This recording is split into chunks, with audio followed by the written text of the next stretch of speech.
No Simple Road. Yeah, here we go. I know the road that may seem to go on forever and a lifetime.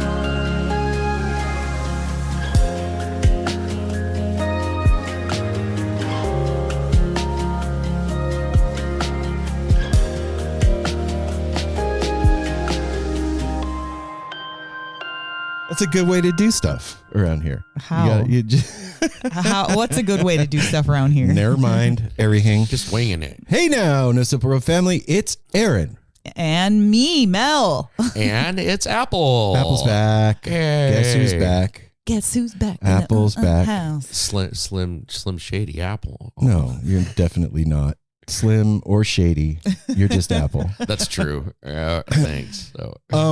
Hey, everybody. We're back, and our guest is Crystal Lariza of Never Come Down. What? Yay, Crystal. Thank you so much for being on the show. Sadly, Apple was away in Vegas doing Apple Vegas stuff. No, yeah, it was half work, half visiting family. Get up on your mic, Apple. Half visiting family. Yep. Well, I mean, how was your Vegas trip?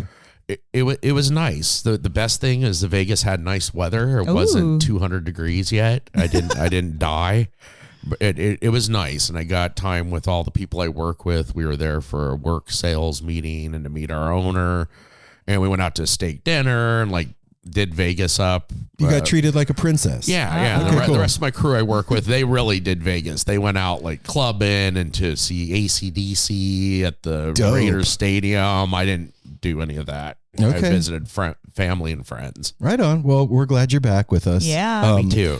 So for everybody that doesn't know, back in 2019. Yeah. Northwest String Summit. Wait.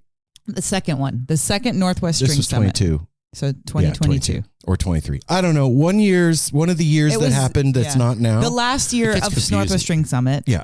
We had a little booth table. area over by one of the stages. Was where it the first year actually? No, where we were conducting interviews, and we met a few of the guys from Never Come Down. They came over and sat down with us, and it was a hugely impactful interview for me and also Mel. For all of us. Yeah. And for No Simple Road. We have been huge fans and supporters of Never Come Down, but we never had the opportunity to get Crystal on the show. She was busy running around that day doing something. Yeah, we don't know. We can't pretend. We can't even remember the year. Stay very busy. So back in March, we went to the Newgrass Festival out at Wolves and People in Newburgh, and Never Come Down was playing, and we just happened to run into them and talk to Crystal, and we were like, hey. Well, we didn't happen. I was at the vocal class that she was teaching. Well, it was before that. We were eating. Remember? It was after that. Yeah, it was after. Yeah, it was after all the classes. Think Aaron's the only one that's confused on things. Yeah, because Aaron, Cody, and Ryan,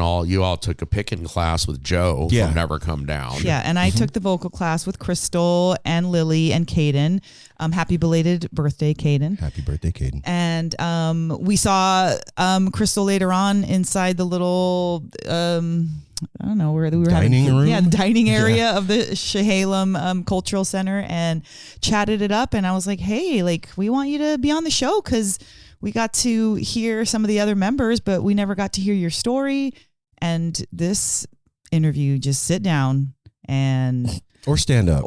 That's true. I'd sit down. Get comfortable, unless you're comfortable standing. And listen to this awesome episode. Crystal talks about some really awesome things that the band has gotten to do.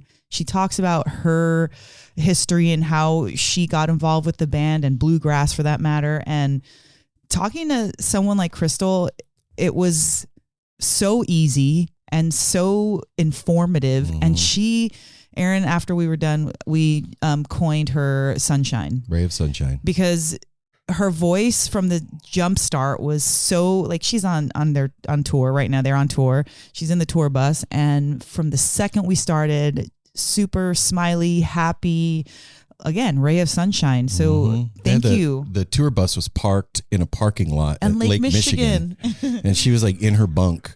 Oh, really? Yeah. Oh, okay. She Yeah. did it for the road, from the bunk. That's kind of cool when that happens. And then Like, sadly, this isn't a video podcast yet, but she gave us a tour of the bus. And I have to say, cleanest tour bus I have Clean, ever seen. I like that. beautiful. That's like a cool new segment, like Cribs on tour with Never Come Down. Yeah. She kind of did do it. Yeah, she totally did. Yeah, so I know y'all are going to dig this. And if you've never listened to Never Come Down, you're welcome. Yeah. As usual with No Simple Road, when we find stuff, it's typically really amazing stuff that we're excited for you all to listen to and love as much as we do. And one cool thing that, for all of our Portlanders out there, Crystal's been in the music scene for a very long time. Here in Portland. Never Come Down. So she has a whole entire career with her sister and Band other called Corner. Yep, and other things that she's been involved with. So you may know her or have seen her in one of her other collaborations. So just be excited because we get to hear all about her journey up till now. And hey, for everybody out there that's wondering what's going on with the No Simple Road Weekly Rewind, we've decided to change the name. I didn't tell Mel or Apple any of this. So Aaron has decided to change the name. It's now the No Simple Road Rewind. Woo! Weekly is out. The weekly is gone. It'll be intermittent when the rewind comes out. I think we'll probably do one this weekend because we haven't talked about Fish Spring Tour and all the stuff that we got to do. So we'll probably do one this week. But yeah, we'll still be doing Friday episodes and you will still get the No Simple Road Rewind. Okay, everybody? So it's now a little easier to say.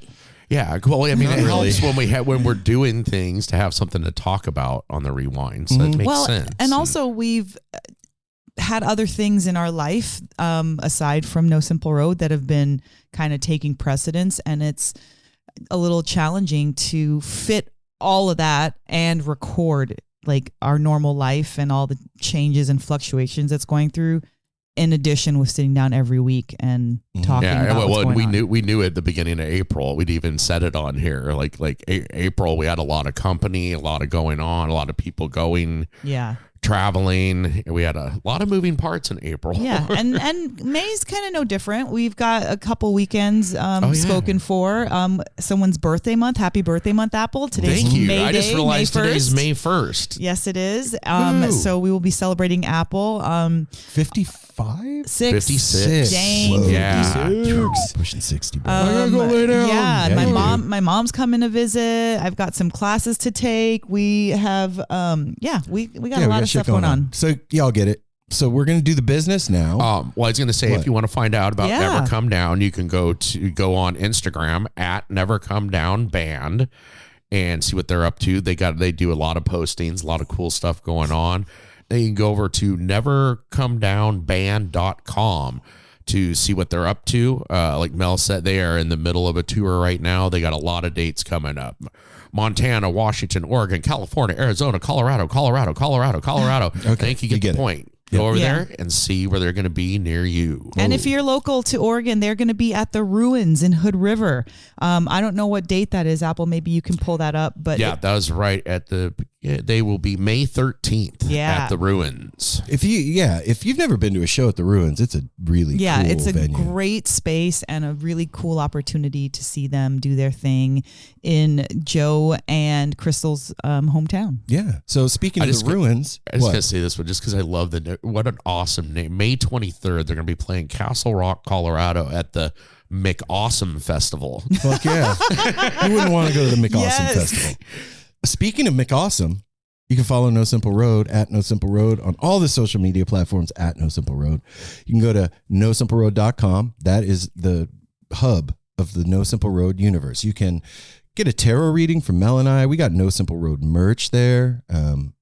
All the episodes are up there and all other fun stuff. So go to nosimpleroad.com, check it out. And that's also where you can contact us. That's if you have true. any questions, concerns, ideas, thoughts, reach out on our email, info@nosimpleroad, and send us your questions, like I said, all that stuff. And Show ideas. Yeah. Another way to communicate with us is the ever awesome Tepid line. 971-808-1524. And that gives you 3 minutes to say whatever you want, do whatever you want. And if that's not enough for you, like some people, like John Call B, back. you can call back 2 or 3 times. Yeah. Yeah, you can do that. 971-808-1524. Also, go to patreon.com/No Simple Road. That is how you can support us and help us keep doing No Simple Road into the forever future. That's how we do it. I mean, stuff costs Forever money. future. I like Patreon's how we make it. And you going there and signing up is how it happens. So do the thing, man. It's like you sign up for like $1. It's cool. Go check it out. There's all kinds of stuff there. You'll And like it. then we got Apple Podcasts. You That's can go right. over there, leave that, punch that 5 stars, which that's very easy to do. Or you can go above and beyond, get those little thumbs and fingers to work and give us a nice little review. Or and long. we don't have Or a a long current one. one, but we have had a couple this year. So please let us know how you feel about us. You know, it is Apple's birthday month, and Yeah. I would urge all of the Apple fans out there. I'm not talking about the phone. I'm talking about the person. all 3 of you. Yeah. Actually, you can be an Apple phone and Apple regular person fan. Yeah, go over there and leave us a review for Apple's birthday. A little Yeah, happy leave birthday me a review. little message, man. Or you know what, even on the Tepid line too, people like birthday messages. This is That's true. fun. And songs. We've received songs Yeah, too. Eli, that was awesome. Last but not least, please tell somebody you love about No Simple Road. That is how we spread the mycelial network that is this little family of No Simple Road that we've created and tend and love so much. So yeah, we're going to do the thing. You ready? Yeah, it's going to sound right this week. Well, lastly, I just want to say, if you are out there enjoying Jazz Fest in New Orleans, enjoy Nathaniel. yourselves. That's right. We have Bryce out there. We have Nathaniel. We've got tons of people out there that are having a great time. So just have a great time, be safe, and think about us when you're out there. Crystal from Never Come Down is how we're going to do this. Is everybody All right. ready? Yep. All right. Without further ado, the No Simple Road crew gives you Crystal from Never Come Down.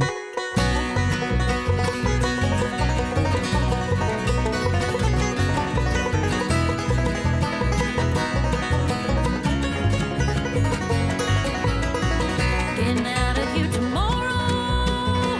Train that's left with something new. Cloudy days bring only sorrow, and I don't wanna feel the blues. Always seems so much better out there on the other side. My mind it changes like the weather. I roll away just like the tide. Greener pastures, ain't nothing gonna disappoint you faster. Ain't nothing gonna spell the word disaster. Like wanting something just because it's new and you're blue.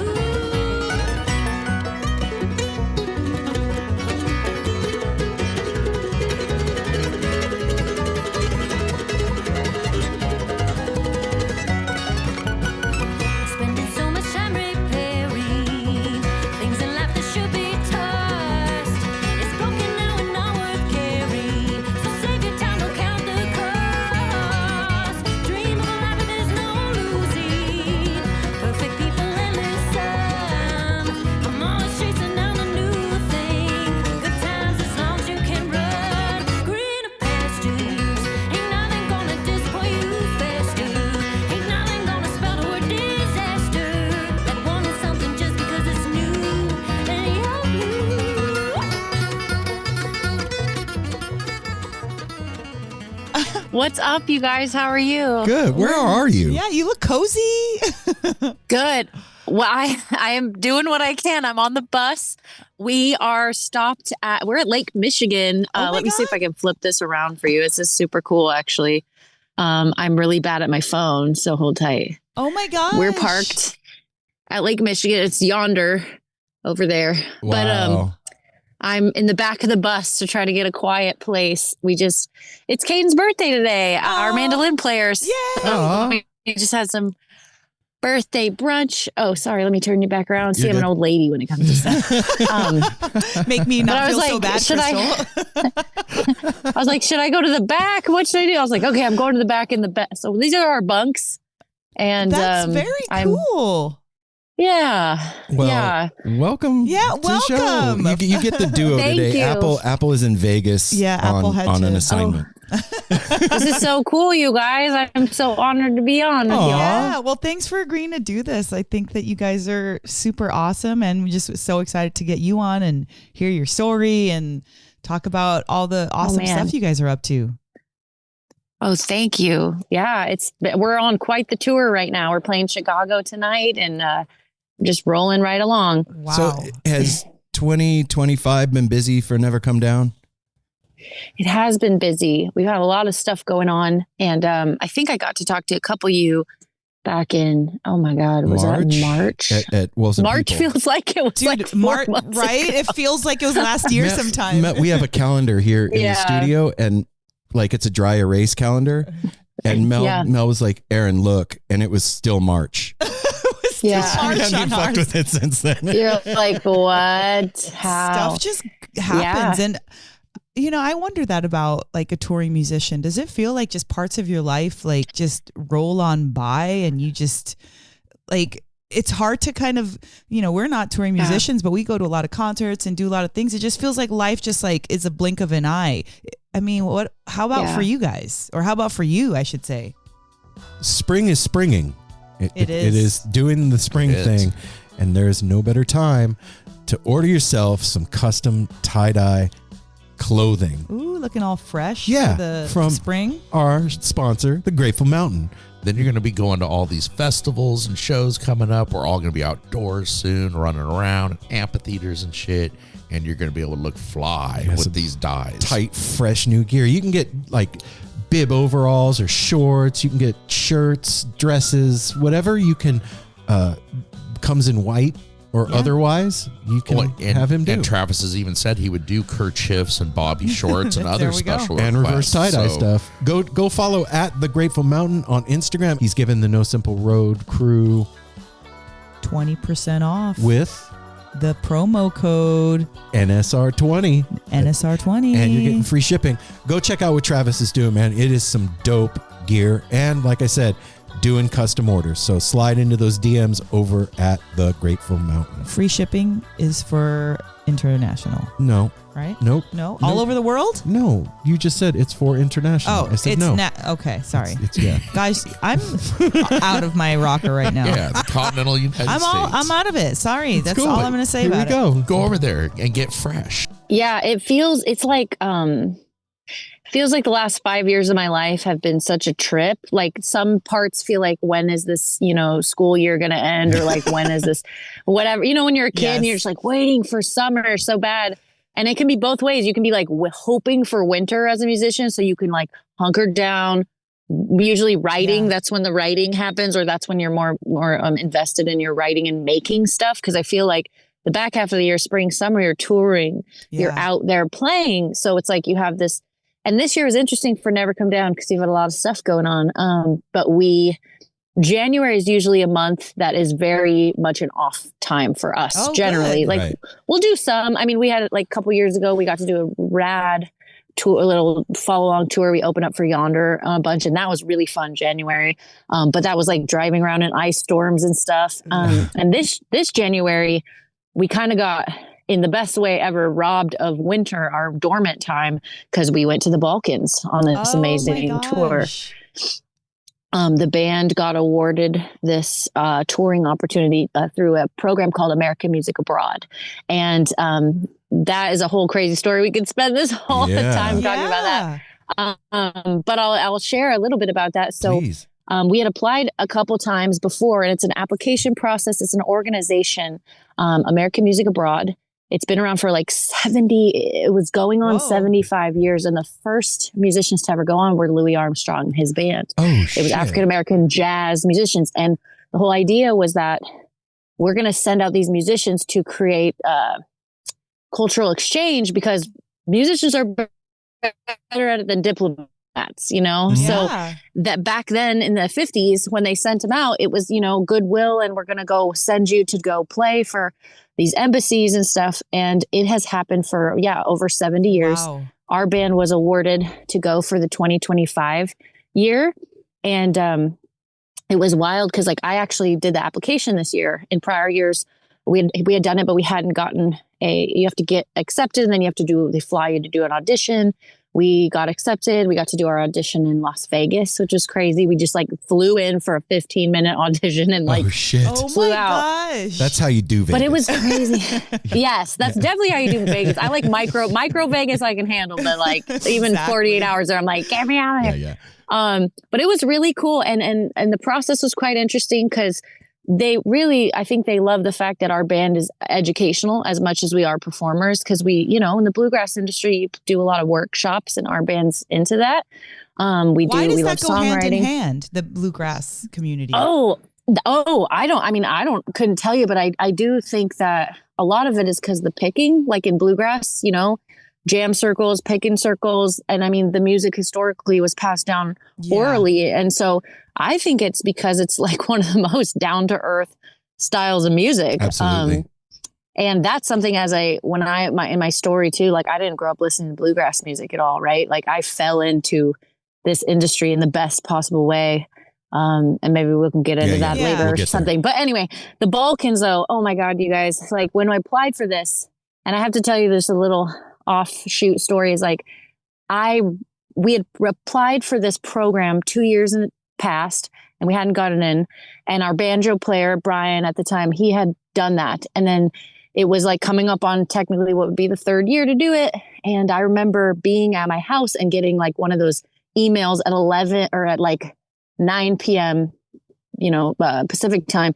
And I remember it said, your American Music Abroad, if you want to apply for the 2025-26 year or whatever, it's due in 3 hours. I was like, oh my God. And so I reached out to our banjo player. I said, hey, did you apply? And he's like, no, I applied the past 2 years and I honestly haven't had time and I didn't think about it. Like, if you want to, go for it. And I just felt so inspired to do it because you get to travel abroad. Not only that, you're doing some education. So we taught some classes, but mostly it's just like the exchange is the huge part. And you're going on the government's dime. It's partially funded by the State Department. Oh, shit. And so, more news there. It was an interesting time. We went in January 2025. So little do I know that's all going to go that way. And so I'm like, okay, I want to apply for this. And it was one of those weird, almost out of body experiences.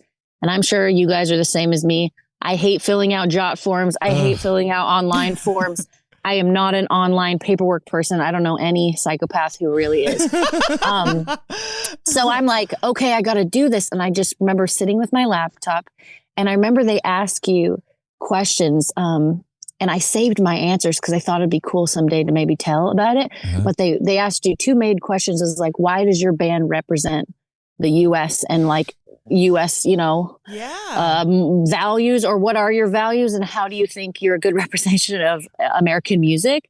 So I answered that question. And the other one was, why do you think music is important, like in the world for cultural exchange, or how can it change the world? And I was like, wow. And I mean, my grammar sucked. I was just writing straight from the heart, but I was moved to do it. And it was one of those things while I was doing it, I was like, man, and you got to show them all your socials. You got to show them all these videos. They want all this other stuff. But like, I was like, man, if somebody can just feel my words here, I think we have a shot. And I felt as soon as I wrapped it up, and I mean, I wrapped it up with like 5 minutes to spare before the window closed.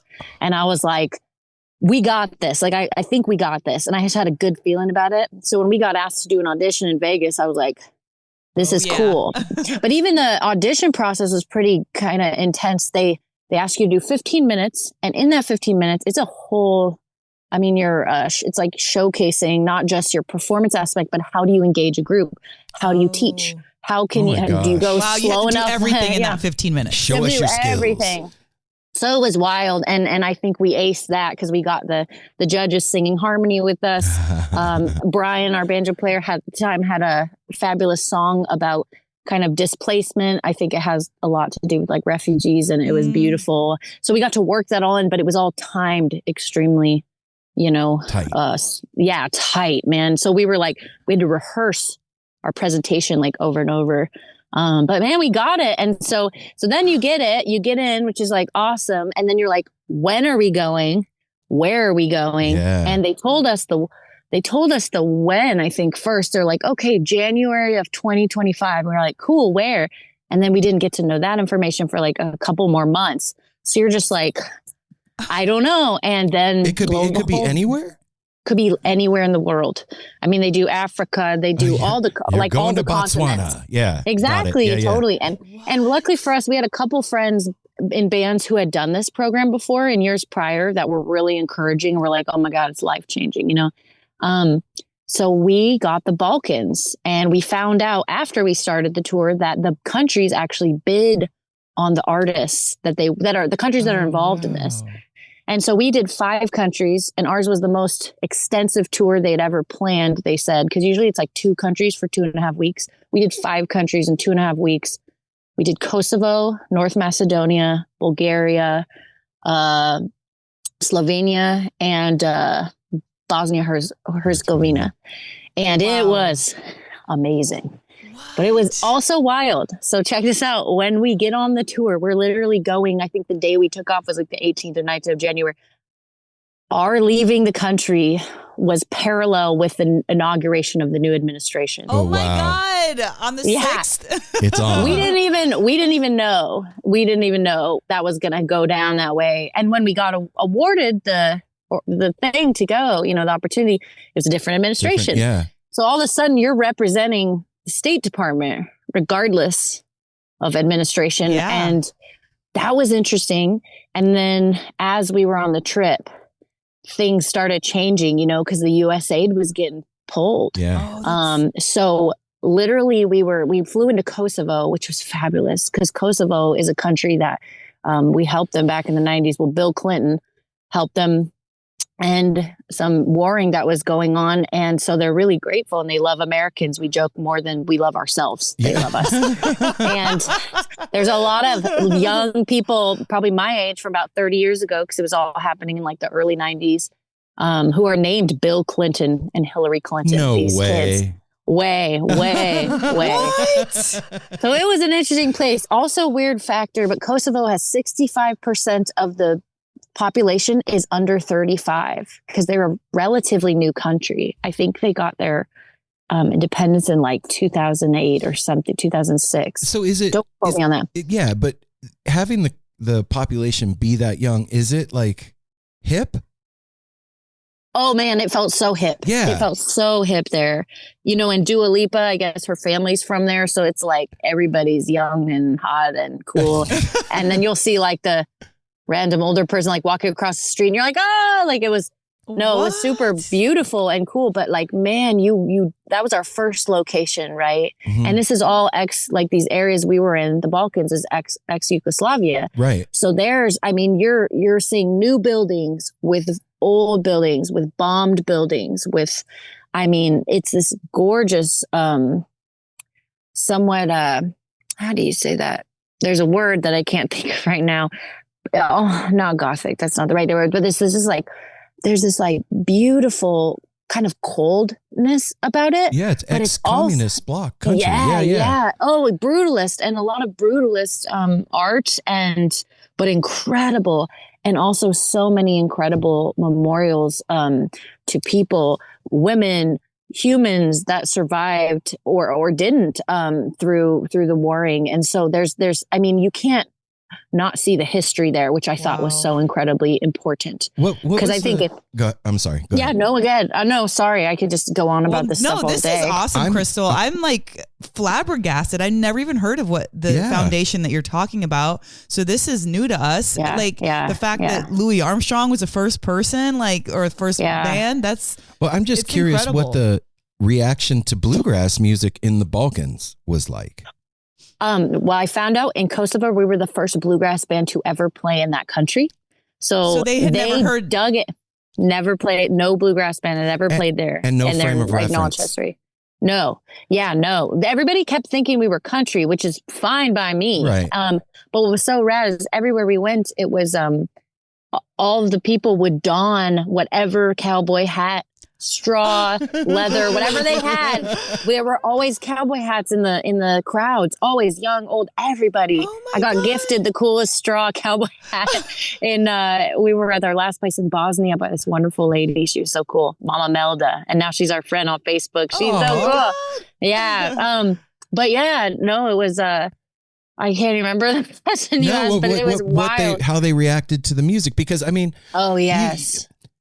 you think of hearing music, and here in the United States, like, we're exposed to so much that Yeah. anything that you hear is, you can relate it to something else, right? You're Yeah. like, oh, that sounds like this or that. Oh, of course. Yeah. But totally. to have a completely new Genre, thing yeah. exposed to a country, Yeah. and the idea behind the thing that sent you there is to Yeah. represent America and what American music is. I can't think of Yeah. a more representative American style, because that really yeah. is a melding of what America is bluegrass. I mean, it came from Africa Totally. and, Ireland yeah. and all that, and Totally. was made here. It's like kind of like jazz. Some say the music never stops. It Right? doesn't. I've heard tell the music never stops. And do you know who else doesn't stop? The T-shirt. Over at shoptourbus.com. That's right. Yeah. You want to Shop go? Tour Bus doesn't stop. That's right. Go check out the new Music Never Stop design over from our friends at Shop Tour Bus. It's cool. Pre-orders start this weekend, and they'll have it in as they say, a small rainbow of colors. A rainbow full of colors Awesome. and sound. Yes. Yeah. ShopTourBus.com is the online lot's dopest purveyor of Grateful Dead inspired merch. Go check out the shirts, hats, hoodies, bags, Stickers, coffee cups. Yeah. The merch. If you've never been over there, go take a look at shoptourbus.com or at shoptourbus on Instagram. You're going to see what we're talking about. They are the coolest shit ever. And come to you in a hand-designed, one-of-a-kind box with a bunch of extras. And you may even get a Grateful Dead bootleg on the inside of your order. Yes, a real-life cassette tape. Thanks. And you also will get free shipping if you put in the promo code No Simple Road, all one word. And that fancy box with your super soft T-shirt will come to you for free shipping. That's right. And if you're really, really good, you might even get a packet of Kool-Aid, because I saw that in one of the boxes recently. True. So You never know what you're going to get. It's like a fun surprise box. That's right. Who doesn't like surprise boxes? I love surprise boxes. Mel loves surprise boxes. I sure do. You do too. Go to shoptourbus.com. Yeah, no, for sure. For sure. Yeah, I mean, I thought back to that question I was asked, like, why do you think your band represents America so well? And I was like, man, everything from demographics to where we grew up as children, all individually in this band, like all throughout, the tax bracket line, like all of us, where we went to school. Some of us are college educated. Some of us are just up to high school, what kinds of music we listen to. But I feel like all that comes through in our music. And the through line we have is deep respect for each other, and also big ears, as you would say, in the industry. We're listening all the time for everything, and not just what else can we add, but what does this not need? What room can we create in our music? And that's a big part of our, I'd say, like, paradigm of how we listen and create music together in this band. Never Come Down has been very influential to No Simple Road, believe it or not. Oh, what? Like, that's awesome. For real. Well, back when What? we first met, Caden? it was Caden, Joe. It was Joe and Brian. And Was this a string summit? Yeah, Yeah, Caden, yeah. Joe, and Brian. Well, that was on the heels of meeting Thomas Neckville.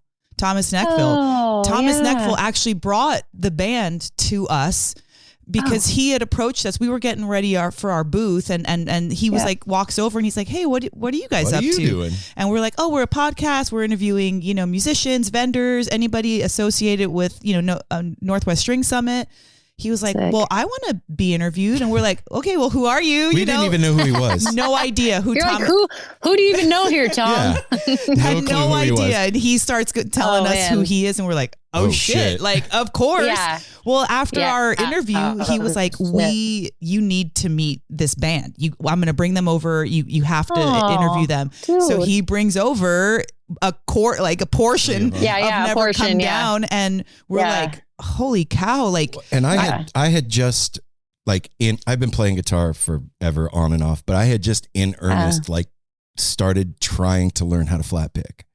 And so the advice that I got was the single most impactful advice I've had since I've been playing guitar. It's carried me since then through to when I did the flat picking thing at Wolves and People where you guys played. Yeah. With The Joe. Newgrass. Yeah. With Joe, that class catapulted me with Joe. Yeah, dude. And so you guys have been involved in this with us in a really weird kind of way. That's I love it. Yeah, that's one of the reasons why I wanted to have you on too, because I was like, I don't flat pick, but post summit, I realized I've never been in music. I've always loved music. I'm a dancer. I'm a singer. I like to write, but I've never actually played music. But that actually made me feel like, holy shit, I want to learn how to play the banjo. I got a banjo after that and started to kind of learn a little bit. But when I went to the class at you and Caden and Lily thank Lily you, was Lily. there. Yeah.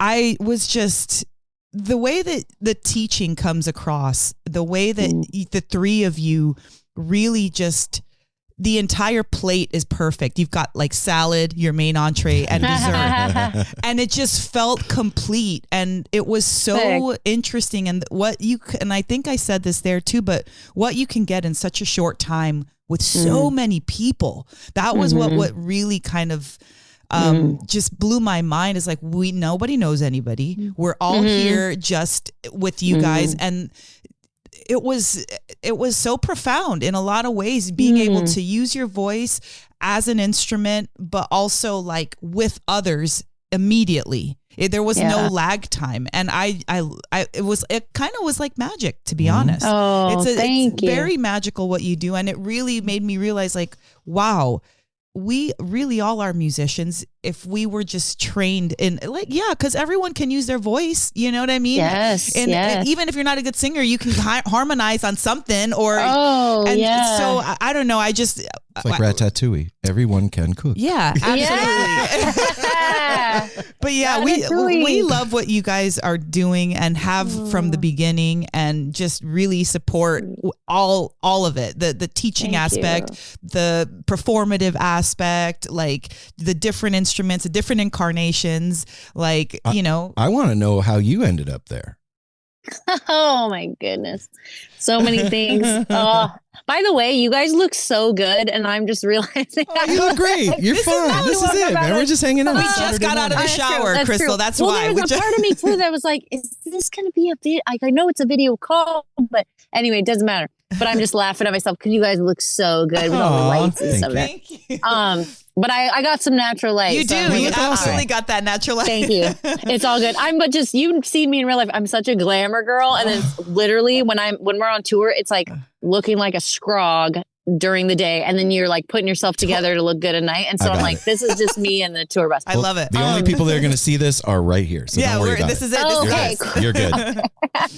Oh, we can just cut all this. But you don't need to glam up your voice. It's perfect. Well, that's why I was like, I've got the face for radio today. I don't know what to do. That's what I always say. But yeah, it's all good. How did I end up with this band? Yeah. Oh my God. Okay. So this sort of not talk your ear off version. No, we're on a podcast. Remember, we love the talk. I had a band with my sister for many years in Portland. It was called Corner was the name. And we all worked at Big Pink. I don't know if you know downtown, the big US Bank building. We were all servers and workers at the Portland City Grill. Oh, cool. Yeah, I worked there for like 7 years, from like 19 to 26 or something. Oh, wow.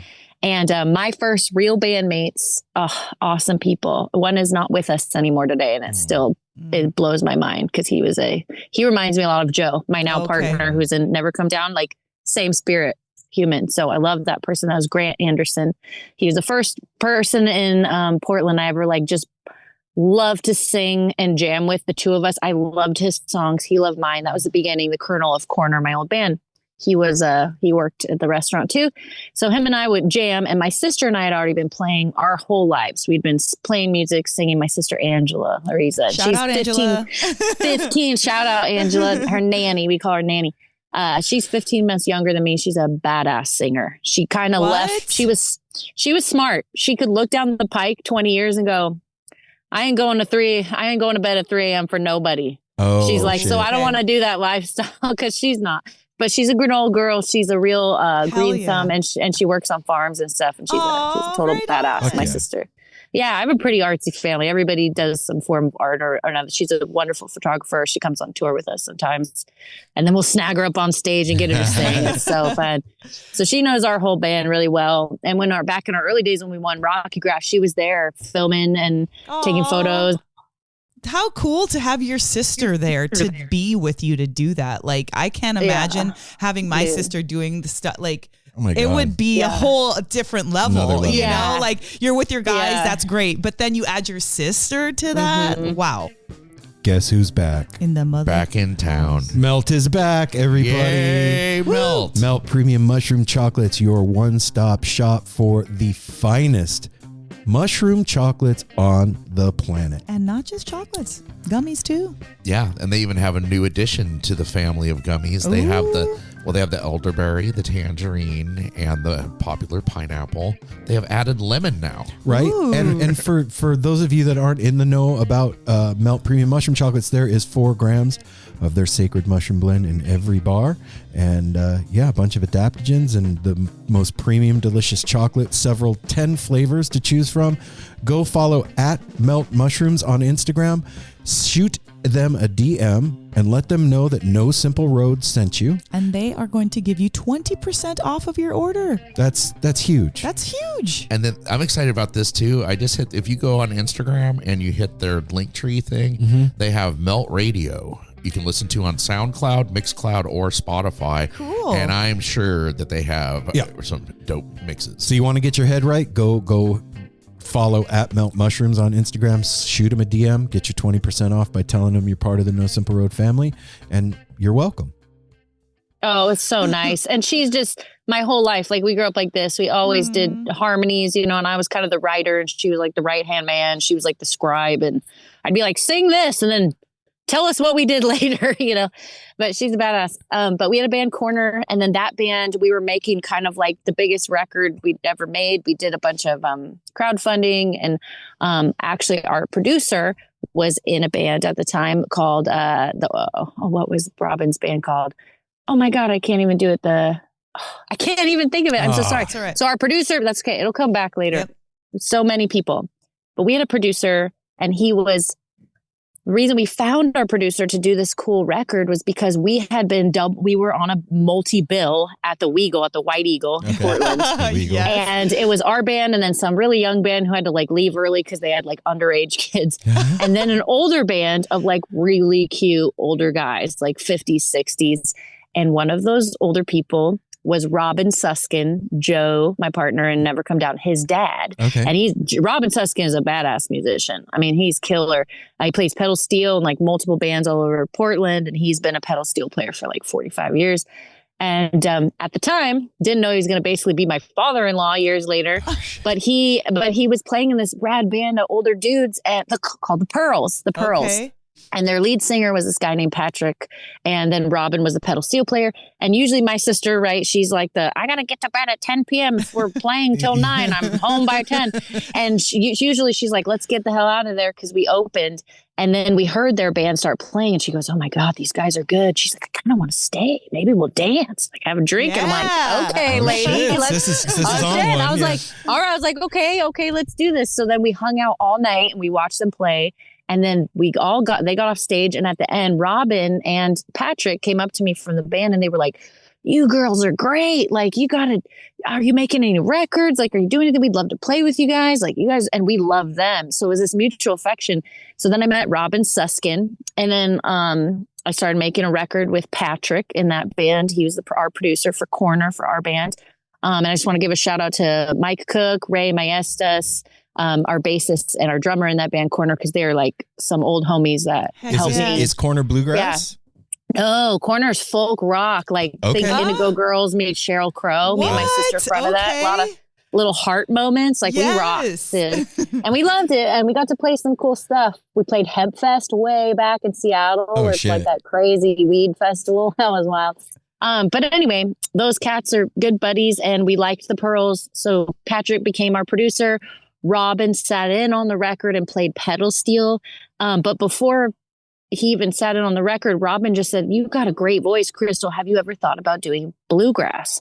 And I kind of leaned into Robin and I said, "Is that just like old white guys and banjos?" and Yes exactly, and no. exactly. Robin, literally, he's so sweet. And I was so ignorant about it. I didn't know. I didn't grow up with that. I grew up with 60s and 70s rock and folk and Motown and not bluegrass and barely country. Like Garth Brooks. Yes. And Alison Krauss. I knew those names, you know? Okay.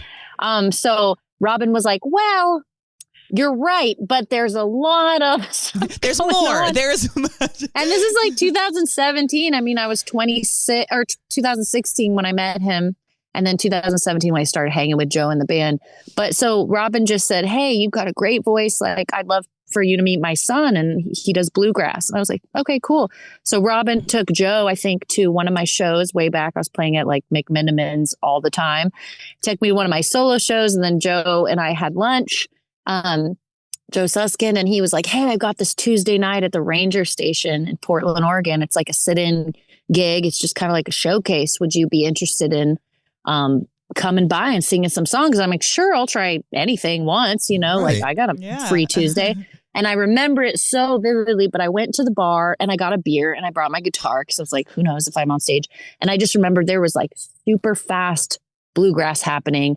And, you know, I'm like, "Oh, it sounds like that Deliverance." You know, like I have no clue. Like I learned to listen, like my listening skills from 7 years ago are just like so different, y'all. Wow. Because of this band. And I've always thought I've had a great ability to hear groove and melodies, but like listening to acoustic music changes it. It refines What it. about it? What about the acoustic aspect changes you or help to, you know, I change think your it's focus? purely off of the tone. I mean, the tone, like the instruments we play now, like Joe's got a D18 Martin, you know, from 38. I've got a Gibson 39 00. If you listen to those guitars as opposed to like a brand new Taylor or something else, I'm no offense to Taylor or anything like that, but just listening to new instruments versus these old ones. Seasoned, yeah. I mean, literally you can hear the warmth or you can hear the attack or you can, there are just things I'm listening for that I never, those weren't even terms I was thinking about when I was plugging in my acoustic electric guitar to an amp, you know. Okay. You just don't even think about it. So here I am at the Ranger Station and there's all these guys on stage and they're playing through the one mic, which I thought was so cool. Cause I'd seen Oh Brother Where Art Thou. I was like, that's so cool, man, you know, but I had no idea like how cool or why it was cool. So anyway, they just, Joe is like, "Hey y'all, we have a special guest tonight." And it's a little bar, not filled with a ton of people. And I'm like, "Oh, I wonder who he's talking about." I'm like looking around and he's like, "We got Chris Lariza in the house." And I'm like, "Oh shit, he's going to pull me up on stage right now." I was like, "Okay."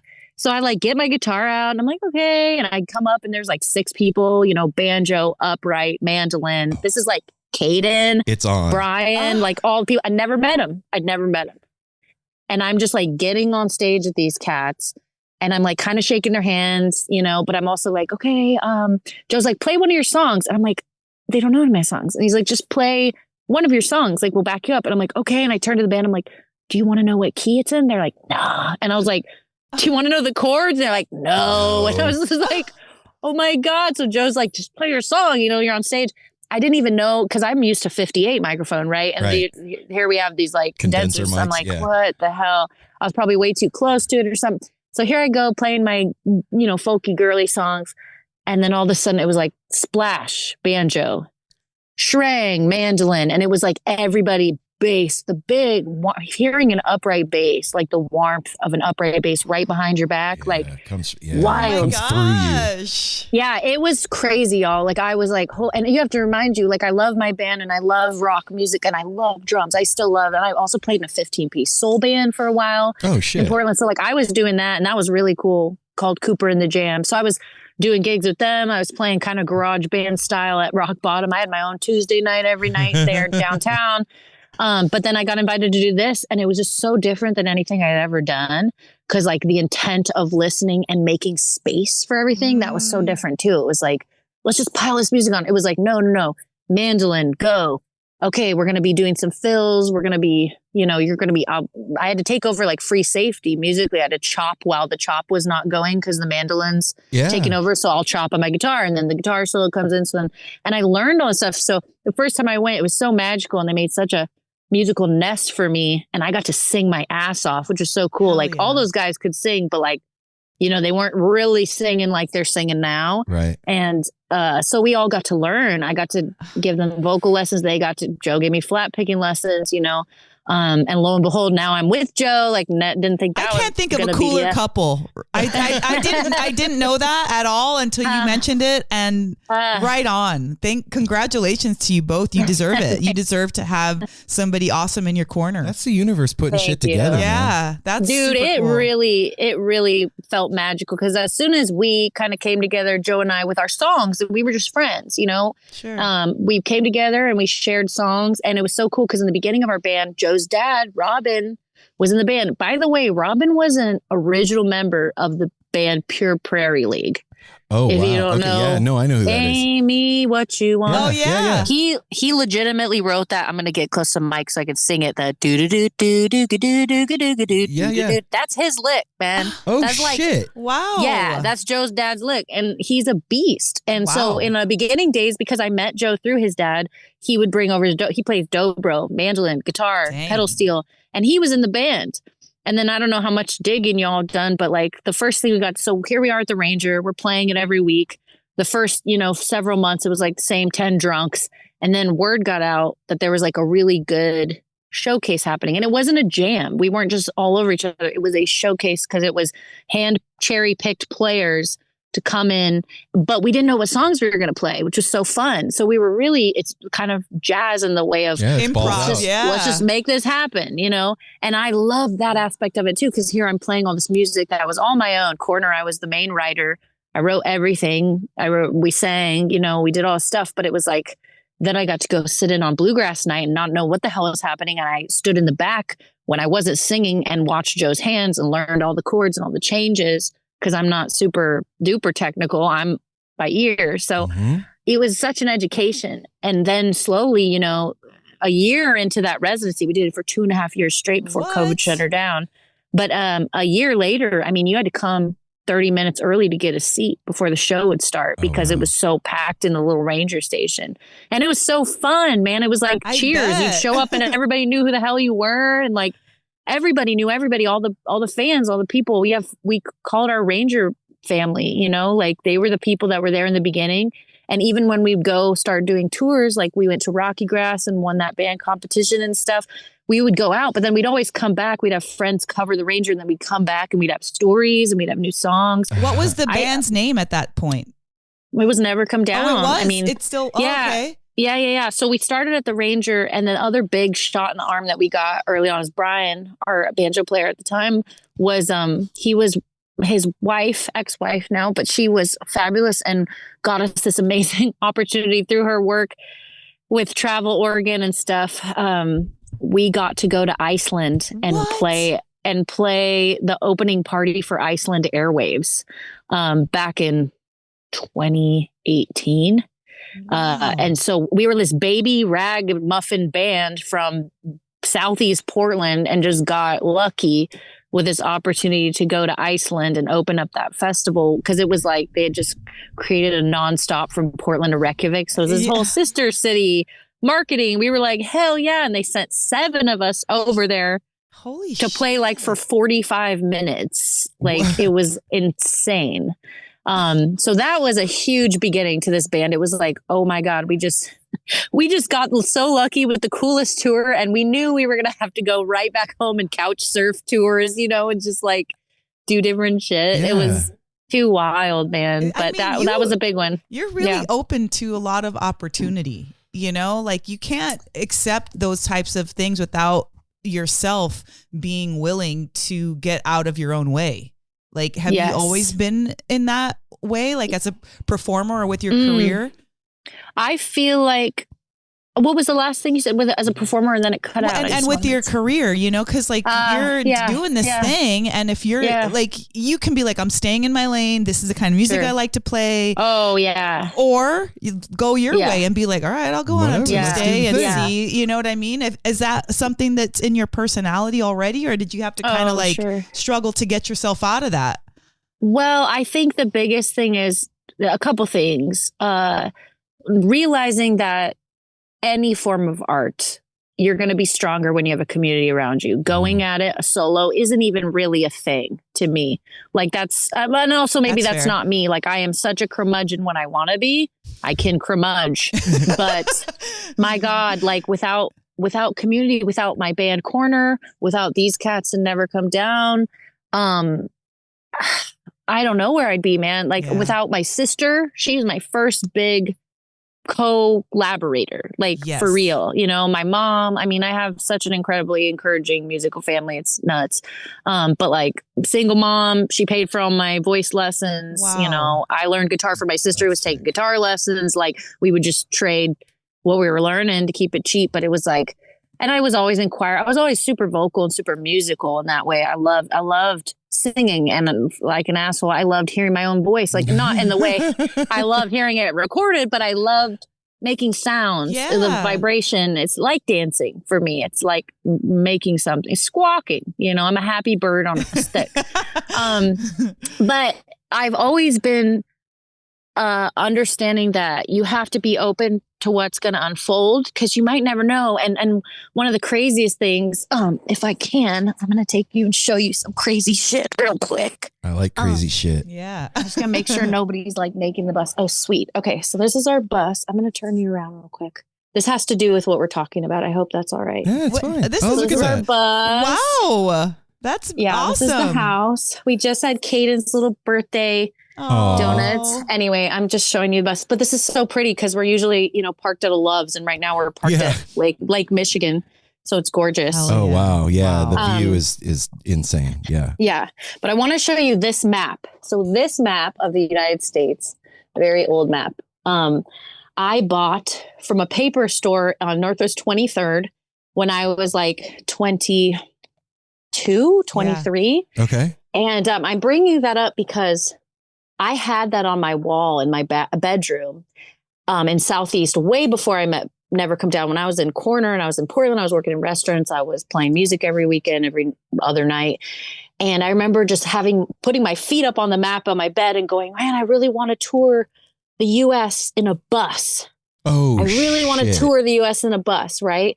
And I just kept like feeling that in my heart and my soul. And I knew even though my sister didn't want that, I was like, I want that, you know? Yeah. And then here we are, 2020, shit's hit the fan. The band's been a band. We got to do really cool shit. We've won Rocky Grass. Now we're waiting to go back to Rocky Grass. It's 2020 because everything's canceled. And I remember Brian and Joe and us, we had a crazy idea that if we bought a bus, we could snake oil tour this shit, and we could just go around the country and be like contained, but we could play outside and we could like live together. And yeah, like we were in that kind of Do it. headspace. And so Joe and Brian found a bus on Craigslist. And I remember they bought the bus one night. Like it was like, we're buying this shit. They bought it and they like called me as one. Joe was driving it home. Brian was driving the van in front of them. And then we were all like on this 3-way call, just like, we bought a bus. Yeah, you know, driving down the highway. And then we get it to our house in Hood River where Joe and I were living. And I'm looking at it, and there's that area that I showed you, the map. That was a TV, like an old TV they took out, right? And so we had this empty space, and they're like, what do we have that's going to fit this thing like perfectly? And I was like, I got a map.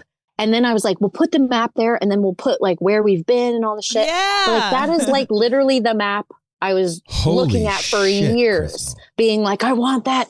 I want to be in a bus, you know, like I want to be doing the thing. And I just feel like if you dream those dreams and you don't let circumstances or things freak you out, like, because I never thought of being a bluegrass band touring the US. Fair. I never thought I'd be hanging out with like all these cats playing string music. Like I didn't know that. Yeah. I knew like soul music and rock music and plugged in stuff. Like if I would have let that determine what I was going to do, like Yeah. I might not be here doing that. It's like you might get what you want. It might not look like what you think it should look like. Yeah, but I believe in hear you can that. get what you want, you know? And it's also not to say that comes with a whole multitude of other random things like you're never going to expect. I was just joking so we have a new bassist. I don't know how y'all have been following us, but like we've had some turnover recently in personnel, which was really amazing and beautiful and hard. Yeah, you know, I would imagine it's got to be both. That's rough. Because That's family. you're losing is. but gaining something beautiful.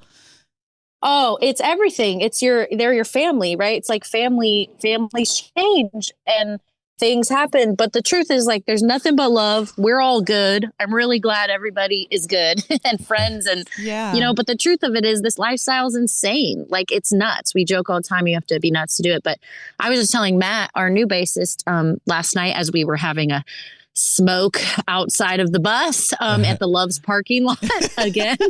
And I was just like looking around and I'm having my smoke and I'm like, I literally never thought I'd spend so much of my 30s standing at a Love's like semi truck area. Like that's one thing you could never have told me like ahead You're of time. gonna tour truck stops. Like, you're going to spend hours and hours and hours at Love's and they're going to make you comforted when you don't see them, and then you see them, you're going to feel comforted with the clean bathrooms and the snacks. You know what? Like I was like, dude, you couldn't have told me that shit. But what a Love's out of all of the things, do you know what I mean? Like that is something in itself. The fact that you're at these Love's and that's where you're spending most of your time. Like, it's pretty beautiful. It's crazy. To know what the bus's name is? Yes. What's the bus's name? Oh, you have to know. I thought you said I happen to know. No, and I'm like, no, I want to know. So our bus's name is Aunt Kathy. That's our bus's name. Yeah. I love it. And it's really cool. There's a real story, but Brian, and Brian was one of the people who has taken hiatus as of now. So Brian's out. He's doing life and living good life up in the Methow Valley and working. Him and his partner have a beautiful restaurant that she owns and operates, and it's fabulous. But he's doing that, and I know he's picking and hanging and stuff, but he's just like, man, I can't do the road. But we are so grateful because when they did buy the bus, when the cats found it and everything, Brian had a late aunt, Kathy, who passed away and loved our band. And I think Kathy, a little bit of her efforts helped us be able to afford the bus. Oh, that's dope. So that was like, she was a cool woman. And this is a big cushy bus and she was a big cushy lady. So yeah, it just felt right. So Aunt Kathy lives and she's keeping us safe and warm and that's good. So dope. So, and yeah, you know, it's so hard it's really easy with hindsight to see your path. And the story that you've just told, it really underscores being open, like you said, to what you want and being okay with getting it however it decides to show up. Receiving it. Yeah. Rarely do you get it the way you want it. Like you said, you don't ever know. But now that you're doing the thing and you're on the road, are you happy? That's a great question. I would say, yes, I am happy. And I think a lot of that happiness stems from I get to choose how I want to live. Fuck yeah. And I think we all have that choice. I think some of us are just more bold in going, I don't care what my family says. I don't care what my friends say. I don't care what society says, but I got to do this thing. And I think that is something I really notice when I talk to artists, whether they're capital A or lowercase a, it doesn't matter whether they're doing it part-time because they have a full-time job or full-time, big time, you're still an artist. And I think artists can't live any other way because it doesn't feel right. And I think you have to be authentic to yourself and you have to not betray yourself and like I worked in restaurants the whole time I was coming up in bands. Like that band, that soul band I was in, it was really cool. I was the youngest person in the bands. It was all these amazing players, jazz players, funk players in Portland. And we had a killer lead singer named Cooper. And she was notorious around Portland because she had like played and been like a thespian and stuff, but and then she moved to Nashville and made a name for herself and then came back, and we got to open up for Robert Plant and Mavis Staples at the Blues Fest. Like we did crazy cool shit. And I was 22 and I was still working in restaurants the whole time, playing with my garage sister band, you know, like, and then starting to do Never Come Down. I was just like doing like 3 or 4 different projects, still playing solo. Cause you got to eat, you know, I think that's another thing too, is like, you're still an artist if you have a job, like, it doesn't matter, you know, like, thanks for saying that. You're so right. You have to do what you need to do to eat and to put clothes on your back, but you're still yourself and you still have your talents and your craft. Totally. And it took me years to be able, even while I was bartending and stuff, to be able to shake somebody's hand and be like, I'm a musician or I'm a songwriter, because I felt like, well, if I have this other job, I have to disclose that first. And it's like, no, but like, what are you?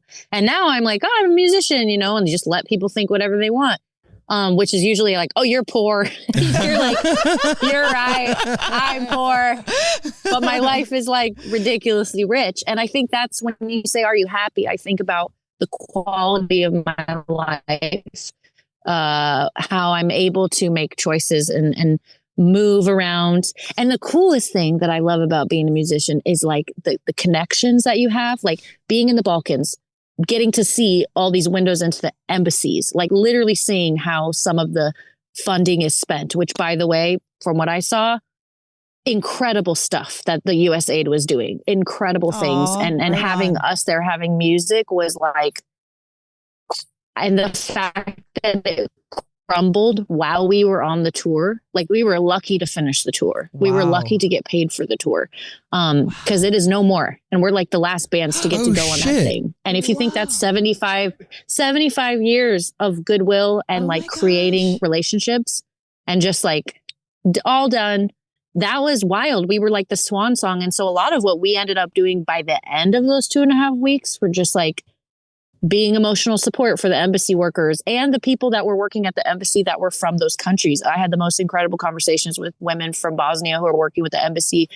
badass women, and just also talking to people that have been in war 30 years ago. Like everybody remembers losing somebody. Everybody remembers fighting in the streets. Like that changes human beings. Oh yeah. That makes you a different person. Our view of what's important compared to some of these countries. And I think it's literally directly from being in war that recently, you just know it's important. You just don't care. You don't sweat the small shit. And they were really great mentors to have while we were over there watching all of our news. And, you know, even the news can be so crazy. And what was more important is like, we get to be here right now. We get to be making connections. Yeah, we're here now. We're doing this now instead of being like somewhere mentally somewhere else. Yeah. You know what's really trippy? And that's a big part of the band. Yeah. Go ahead. What's really cool about that? I mean, it's awful that that's not a thing anymore, but it started with Louis Armstrong and it ended with you guys. Like, think about that. That's huge. It's weird. That's wild. It's huge, but it does make me so sad that it's not continuing, because it was so effective. I feel like bringing America and just like for if nothing but goodwill and social connection. Like I feel like we got more out of it than what we could even give. You know what I'm saying? Like, and we did, like, we got to hang with everybody, talk to young kids. We got to go play in like a school, like we got to hang at the mosque. We got to play in these like killer schools with these young people, and they're open. And the other thing I will say is we are such an individualistic country. I mean, think about jazz. Think about making your way, bootstraps, pull yourself up by the bootstraps, like the American way. There's incredible things. And I love our country. But there's also stuff that, like, you know, utilizing the city square, utilizing like being with your friends, being present, getting off your fucking phone, like community. That was something community was like, and thank God, like I feel like bluegrass, we have that like deep, but I also always want to make sure it's not excluding people. I want to make sure there's inclusivity. But yeah, I learned so much just being around the Balkan people. And then a few of us, Kate and I and Joe, got to go to Spain afterwards and like decompress with a good friend. And it was so important for us to be like, what just happened? Where were we? Because it was a whirlwind. Take it in. It was a whirlwind. we were just getting handed off to like new country ambassador people, new driver every 2 days. Like, I mean, it was pretty intense. But what the connections we got to make, the speaking, and you guys have been to our shows, like, you know, our sermon is like togetherness. Like, it's really about creating connection, and music transcends all the BS. Yeah, it does. Really People get it. And it creates, we're one for those moments. We are one. There's no fighting. There's no defending. We're together. We're listening together. Yes. And, yeah, man, I don't know. And one other thing we are during that time is like, we're cheering the people on that are bringing it. And I think that that's so important too, to be able to share that excitement and that love and that, you know, togetherness with that band that's bringing that. Like, we're literally celebrating together and like elevating. And as humans, that's the best that we can do for each other, is to be like, yes, fucking Crystal, kill it, sing it, do it, you know, and like, and have you feel it to bring it even to a higher level. And I just think that what you all are doing, what an awesome representation of the United States, of where best that we could be. Yeah, of where bluegrass is today. You know, like not 50 years ago, but today. Not a bunch of old white dudes. Yeah. And with your background and everything that you brought to bluegrass, how wonderfully transformational that is for the genre of bluegrass. It's one of the coolest things. That's, I think, one of the reasons why we love you so much, especially myself, is like all of that you brought into it. You're personally yourself, and then everybody else in the band as well. Mm-hmm. For real. Yeah. And you know something too, Thank Crystal? you for saying that. Yeah, I feel that. I felt it when we first met you. I felt it at the class. I felt it watching you guys. Like, it's special. It's really special. And the name is perfect. It really is. Talking about that togetherness thing, the place that I like have seen it visually, it's weird, was at a Radiohead concert here at the Moda Center. Like, at the end of the show, they're playing Creep. They haven't played it in forever. Yeah. And I looked around, and there was like a guy in a business suit. There's a kid with a mohawk. There's a literal Buddhist monk in the garb, like with his hands up singing Creep. There's us. There's all different stripes of human beings in this one place, all connected, singing the same song. And you could feel it like resonate. You could feel it thrumming with this is how it's supposed to be. And music is the universal language too. I mean, you know, we come together through this thing, and there's something very special about acoustic string music. It's different than anything else. It brings a very particular kind of thing to everybody. I really think that's because it requires deep listening. Like, you can't do it. You can't really do an acoustic show. You can't be at acoustic show without deep listening, you know, like you can be at a rock show. They can turn it up to 11 and you're going to get that. But if you have to, like, if we get these kind of faces in the crowd, like, that's good. To me, that's good, because they have to like hone in, you know, a little bit. It's like, you got to work for it a little bit. And I think back in the day, you know, when it's like we didn't have microphones, we were hollering. It was literally like people would huck their voice, you know, that was how you did it. And I feel like that oral tradition is really important. And we believe that in the band, like the songs are what it is. And each song is different. Each song doesn't need all the same shit. Each song is its own piece of art and its own message. And we really believe in that. Like, in a world where you could just put garbage on the internet if you want to, if you could and you could shine any turd to make it prettier, you know, we're all about like, let's make something. What is this wisp of an idea want to be? How can we support it to like make it the most beautiful thing that's going to transcend and just speak to all? And then, you know, sometimes that's a months and months of process. Sometimes it can happen in a single rehearsal. You can like figure it out. It's so cool, man. I will say I'm really grateful for this tour we're on. And like every tour, ups and downs, there's all sorts of stuff going on. And the bus, knock on wood, is good. Aunt Kathy's But fine. like, man, we have Matt Holmes. Kathy's good. Yeah. But we have Lillian Sawyer on fiddle rejoining us. Lillian helped us win Rocky Grass way back when. Oh, And then she shit, took a okay. hiatus from our band, Okay. did a bunch of other shit. She's in a really great band called Fog Holler for a while. And then Lillian's back playing with us because Brian Alley is retired for right now. Right. And then our other bassist was Ben Tickner, and Ben Tickner also took a hiatus to do other things. And so we have Matthew Holmes, who's a rad musician in Portland, who turns out him and I had a gig way back with me and my sister and a bunch of bands at the Doug Fir back in like 2012 or something. He's like, I've known you longer than everybody. Just learned that on this tour. But he was playing with Haley Hendricks, still does for like quite a bit. And he's a jazz cat and he's badass. And the music we're making right now is influenced by all of the people we're playing with. Right.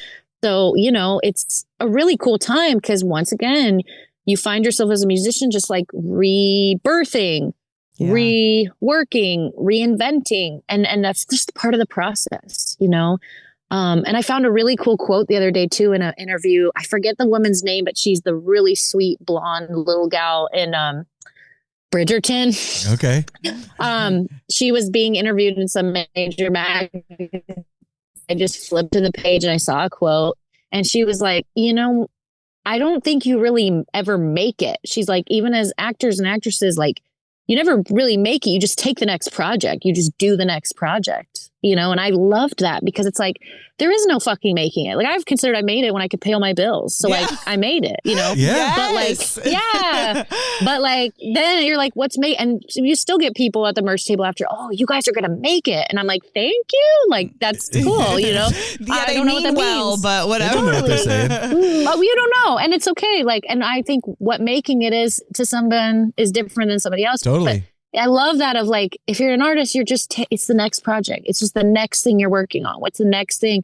And that's all that matters. You know, it doesn't matter how many times you have to drag your ass back home to your parents' house to sleep on the couch. Like what matters is that you're doing that process of like something worked, something didn't, I'm learning.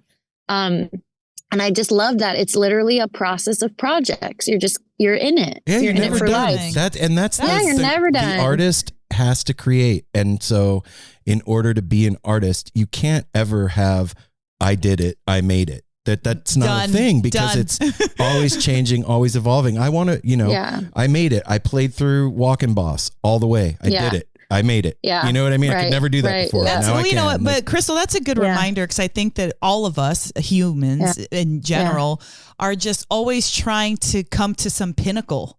And oh yeah, it's crazy. What's with the mountaintops? We can't live on a mountaintop. We're in the valleys. We're in the halfway mark. We're on the bottom. Like, but like what you said, if we're doing our craft, if we're doing our art, if we're doing what we feel like we came here for, then we are that thing. We're the artist. We're the musician. We're the photographer. We're the whatever. And we never come down. And we don't. We don't come down. Yeah. Crystal, Wow. where can folks go to find out all of your tour info and music and all that stuff? Please go to nevercomedownband.com for all the things. Check us out, Never Come Down Band. We're on all this stuff. Okay. And you're we're teaching, still right? on this tour right now. Crystal, you teach, Yeah, right? I mean, we all teach individually okay. too. Yeah. As much as I can in the summers and spring times. It's hard with touring, but I am. We're always teaching. I like to do band coaching. Lately, if I can do a band thing and just hit like 5-6 people at once, you know, it's just much more, it's better for everybody financially and all that jazz. It's just happier times because I feel like I like group teaching too, but I do all of it. Yeah. Cool. Totally. Well, I appreciate you spending time with us today. So much. We love you. Thank you. This was rad. Yeah. Thank you guys. I love you too. I'll let you know when this is coming out. And for everybody listening, there's links in the show notes for all their stuff. And so just go there. Keep kicking ass on this tour, man. So exciting. Thank you guys. We'll talk to you soon, Crystal. Thank you. We'll see you soon. Later. Yeah. All right. Peace. Bye. Bye. See ya. Aw. That is just like sunshine. She is Seriously. sunshine. Okay, Crystal, AKA Sunshine. Well, you know what? Her name says it all too. Yeah. Power, clarity, strength. Clear. Yeah. You already said that. Yeah, I did. Yeah. Wow. That was fun. That was really fun. Crystal, thanks for having fun with us. Yeah, You brought that and you brought your stage energy And- to the podcast. That was rad. Thank you. We got a bus tour. Yeah, we did. An Aunt Kathy tour. Kathy tour. Yeah, it's the cleanest band bus I've ever seen. It looked beautiful. I've seen some things. On Lake Michigan. Yeah, We yeah. were in Lake Michigan today, babe. Wow. And now we're in Portland. What are we going to do? We have Apple's out of town. Listen, Ryder's at watching somebody's house. everybody who knows No Simple Road, actually, this is the first time in I can't years, plural, that Aaron and I have been alone in our house for a certain amount of time. For more than a day. More than a few hours. This is huge. So I want to enjoy every second. So we're gonna say bye now and continue to enjoy our Except for Darwin. our staycation. Well, no, Darwin doesn't count. He's He our requires boy. Yeah. attention though. He'll let you know. Like this morning, he was like, "I'm tired of being in the room and I need to go out now." Well, thank you, Crystal. Thank you, Never Come Down Band, for killing it and doing amazing shit. And always being an inspiration to No Simple Road and myself and me and with me my too. journey of guitar playing, man. It's a real thing when you play an instrument or do anything, I guess, and you find someone that unlocks something for you, that like teaches you something that helps you level up. That's magic. Yes, it is. And it's happened twice. And you can't forget with that. them. Yeah. So and I can't wait for them to come back so we can see them in town again. yeah, I'd like Excited. to have the whole band here in the studio. That'd be dope. We should do that. All right. sometimes. All right, everybody. We will be back soon. I don't know when, but we'll be back probably next Friday. I don't know. We're trying something new with the weekly rewind, I think. Yeah, a while when we first started the weekly rewind, that was a recommendation from one of our listeners to like, hey, why don't you guys, instead of doing like 5-hour episodes with an interview and your recap, why don't you guys break it up and do 2 episodes? And we did, and we loved it, and it was amazing and great. But now it feels like there's another call to switch up the way that No Simple Road releases and does the interviews and our recap. And so we're exploring that. So over the next few weeks, you may see something look a little bit different, and just embrace it, because that's what we're going to do right now. Yeah, and, man, we're figuring it out. I don't want to ever do No Simple Road just because I have to. I want to do No Simple Road because I'm inspired and bring you that inspiration through the podcast. And sometimes in life, other things inspire you, and you need to follow that for a minute. Like we need to do that. And because I'm married to you, Aaron, I know that it's really good for you to take periodic breaks, even if it's on something that you love, because when you come back to that thing, there's like this renewed fire. And hey, don't get it twisted.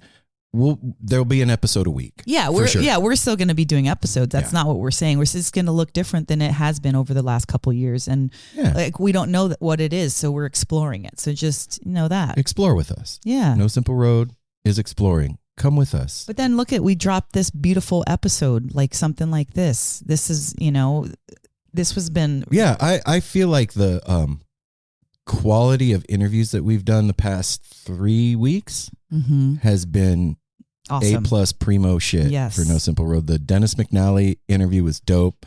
The Bob Brailove interview, dope.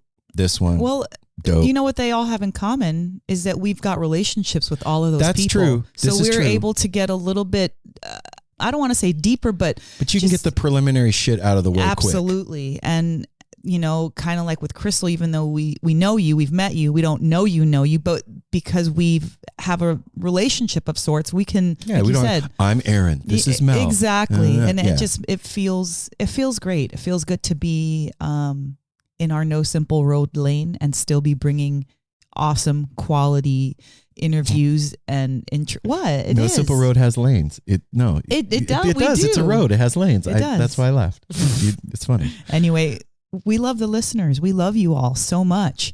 Over this past weekend, we were at Fish and we got to meet some people. And I wanted, before we hang up, I want to mention this person, whoever you are. I didn't get to see you or meet you, but you talked to Aaron and told him something really awesome. I'll share it when we do the recap. Yeah, how the show impacted you. And I just want to say thank you for that. What a beautiful, sweet thing to just bless a person with. And then disappear. No name, no backstory, just boom. They may have told me their name, but okay. Yeah. Well, thank you. You know who you are if you're listening, because you did it. But in Seattle, we love you. We love you show. all. Thank you so much for the continued support, and then we hope you enjoy this episode. And we'll see you next time. Yeah, we'll be back soon. We love you all. Take care of each other. Smile as stranger. Safety third. Hydrate, and always remember that it may not look the way you want it to when you get what you want, but be open to how it comes to you, because now you got what you want. So there you go. We love y'all. Peace.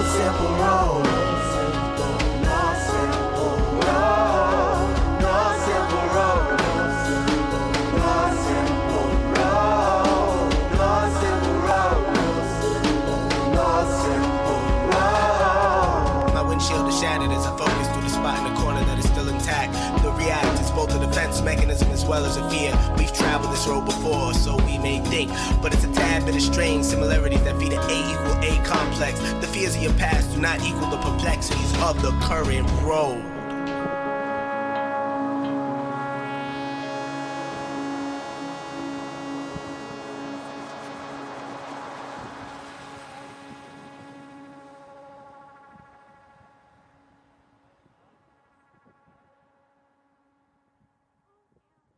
This is Lawrence Lanahan, journalist, musician, and host of Rearranged, an Osiris Media podcast about music arranging. Once a song is written, arrangers make musical decisions that shape how we end up hearing the song.